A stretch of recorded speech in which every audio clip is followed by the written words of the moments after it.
Hi hello नमस्कार. तर स्वागत करते तुमचं. चॅनलवर नवीन आले असतील तर चॅनलला सबस्क्राईब केल्याशिवाय पुढे जाऊ नका.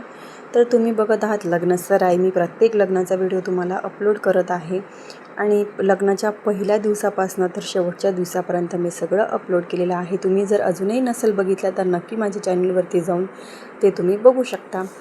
तर मागच्या व्हिडिओमध्ये मी तुम्हाला दाखवलं होतं की आम्ही सगळं आता लग्नाचा समारंभ तर झालेला आहे आणि आता जे पूजेचं सामान होतं, जे निर्माल्य म्हणतो आपण, ते आता जायचं होतं शिरवायला. आणि कुठं जायचं होतं हे तुम्हाला सांगितलं होतंच मी मागच्या व्हिडिओमध्ये. तर जे आता तुम्ही 2 खांब बघितले ते आहेत लग्नाची डेर.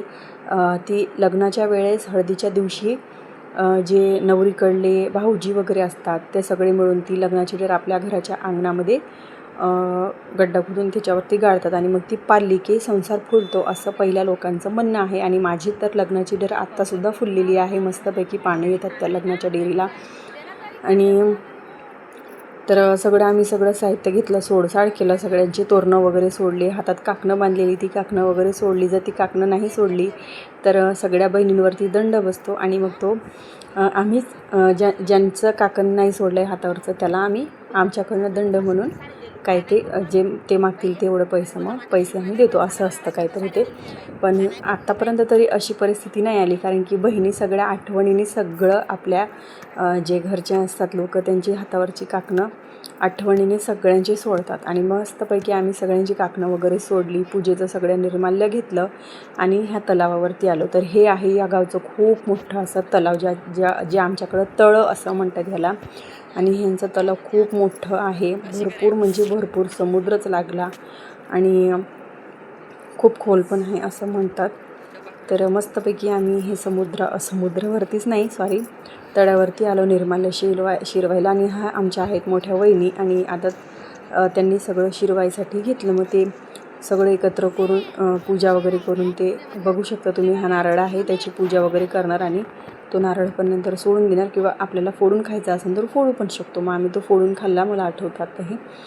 तर ही आहे आमच्या जी धुवायला दिसते, ही आहे माझ्या चुलत मोठ्या बहिणीची मुलगी, जी ह्यांच्या गावात दिलेली आहे लग्न करून. आणि ती अचानक आम्हाला भेटली आम्ही तळ्यावरती गेलो असताना. आणि तिने सांगितलं की मावशी, म्हणजे मला मावशी म्हटली ती आणि माझ्या आईला आजी. तर म्हटली की आजी तुम्ही आमच्या घरी चहा प्यायला किंवा जेवण करायला असं सांगतात, ते निमंत्रण देतात. ते तर आपलं कर्तव्य असतं जायचं, चहा प्यायचं आणि यायचं. तर तिला हो वगैरे म्हटलं आणि मस्तपैकी आम्ही तळ्यावरती एन्जॉय करायचं म्हणून चालू होतं की आमचं वहिनींची कधी पूजा होती आणि आम्ही कधी एकमेकांच्या अंगावरती पाणी वगैरे उडतो. मी जर आधी व्हिडिओ काढायला सुरुवात जर केली असती तर तुम्हाला मी दाखवलं असतं की किती एन्जॉय करतात. जेव्हा माझ्या सख्या चुलत भावाचं लग्न होतं तेव्हा आम्ही तळ्यावरती एवढं भिजलो होतो, इतकी मस्ती केली होती, खूप मजा केली होती. त्याचे जर माझ्या भावाकडे जर व्हिडिओ असतील ना जुने तर ते व्हिडिओ पण मी तुम्हाला शेअर करीनच. पण म्हणजे आता हे कसं सगळ्या मोठ्या आणि मी त्यांच्यामध्ये लहान होते त्याच्यामुळे तेवढी काही एन्जॉयमेंट नाही झाली. पण भरपूर मी तरी भरपूर एन्जॉय केलंच म्हणा या लग्नामध्ये, कारण की सगळ्या मनमिळाऊ होत्या, लगेच म्हणजे मिक्स होणाऱ्या होत्या. आमचा चांगल्यापैकी बॉन्ड झाला होता.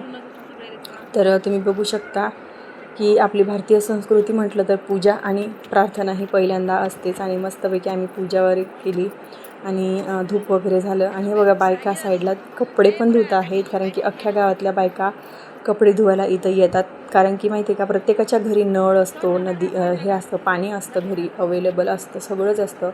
पण तळ्यावरती जाऊन कपडे धुवायची मजा म्हणजे वेगळीच असतं. कारण की एखाद्याला घरी म्हणजे मन मोकळं करता येत नसेल किंवा घरी कोणी बोलायला नसेल किंवा एकटं वाटत असेल तर तळ्यावरती येऊन सगळ्या मिळून गप्पा मारतात, आपली सुखदुःख शेअर करतात आणि मन हलकं होतं तसं 4 बायकांमध्ये गेल्यावरती. तर मस्तपैकी सगळ्या अशा सगळ्या एकत्र येऊन मस्तपैकी कपडे वगैरे धुवायला म्हणून सगळ्याजणी एकत्र येतात. आमच्या गावातही हीच आहे. तुम्हाला मी मागच्या व्हिडिओमध्ये दाखवलं होतं, आमच्या गावामध्ये ओढा आहे एक धरण, त्या धरणामध्ये बायका कपडे धुतात. तळा पण आहे, पण दिवाळीपर्यंत जे धरण सुटलेलं असतं, घोडाझरी म्हणून नदी आहे खूप मोठी, त्याचं पाणी सोडलं जातं प्रत्येक गावाला. तर ते आमच्या गावामध्ये एक त्याचा पान फुटलेला आहे, तर तिथं बायका कपडे धुतात. गोड पाणी असतं बरं का, एवढं तळ्याला अख्खं गोड पाणी असतं. आणि जेव्हा घरी आपण विहीर किंवा बोर खोदतो ना तर खारट पाणी लागतं. हे पण एक कारण आहे की बायका इथे कपडे धुवायला का येतात. तर असं विषय आपला तो नाही आहे, आपला विषय आहे हा. तर मस्तपैकी आम्ही सगळं निर्माल्य पाण्यामध्ये टाकलं. नंतर हे सगळं स्वच्छ स्वतःच करतात गावाळ्यातले लोक मिळून. आणि तसं पाहिलं तर इकडे काही असं प्लास्टिकच्या पिशव्या म्हणा किंवा जशी शहरामध्ये घाण असते तशी गावाकडे घाण करत नाही. कारण की आपलं जेवढं घरातलं सगळं जे अन्न असतं आपण कचरा कुंडीत टाकून देत असतो, पण इकडे तसं नाही. इकडे गाई ढोरं आहेत खायला. आणि जे पिशव्या सुशव्या असतात ते चुलीमध्ये चाळून ते हे झालेलं असतं. आणि जे हे पूजेचं निर्माल्य आहे हे फक्त नदीमध्ये टाकलं जातं, नाहीतर बाकीचं सगळं काही शेणसून खातावर जातं आणि हे निर्माल्य नदीत जातं, तलावामध्ये जातं. आणि जेव्हा पिशव्या असतात आपल्या घरातल्या त्या चुलीमध्ये पेटवल्या जातात. त्याच्यामुळे इकडे तेवढं काही हे प्रदूषण होत नाही. तर मस्तपैकी सगळं पूजेचं वगैरे झालं आणि मग आता सुरू झाली खरी गंमत, एन्जॉयमेंटची. तुम्ही बघू शकता माझ्या आईवर कसं पटकन पाणी आणून टाकलं वहिनींनी. या आहेत लहान वहिनी, म्हणजे ह्या दोघ्या सख्ख्या जावा आहेत. आणि ह्या सख्ख्या जावा कमी पण बहिणी जास्त वाटतात मला. तर पहिल्यांदा मी यांना बघितलं ना तेव्हा मला ह्या सख्ख्या बहिणीच वाटल्या होत्या. नंतर त्यांनी मला ओळख करून दिली की नाही आम्ही सख्ख्या जावा आहोत. आणि खूप छान राहतात खरंच. मला कधी मी त्यांना स्वतः पण बोलून दाखवायची की खरं बहिणी तुमचा हेवा वाटतो, किती तुम्ही चांगल्या राहता, नाही तर आम्ही एक माझी जाऊ बघा तुम्ही, असं म्हणून मी त्यांना किती वेळा तरी म्हणायचं की वहिनी मला तुमचा खरंच खूप हेवा वाटतो, किती चांगल्या राहता तुम्ही.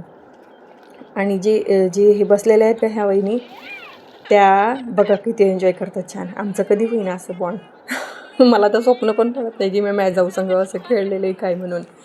तर असं हे बघा ह्या दोन बहिणी, ह्या सख्ख्या बहिणी आहे. ही जी लाल साडीवरती आहे ही, आणि ही माझी आई आणि ही माझी मावशी, ह्या दोघ्या सख्ख्या बहिणी आहेत. आणि ती मागं बसलेली चुलत बहीण आहे यांची, म्हणजे मावशीची मुलगी. बघा कशा भांडतात पाणी टाकायला. तर अशा प्रकारे आमची मस्तपैकी एन्जॉयमेंट झालेली आणि आम्ही मस्तपैकी एन्जॉय करून निघालो. तर भेटूया नेक्स्ट व्लॉगमध्ये. तोपर्यंत बाय बाय.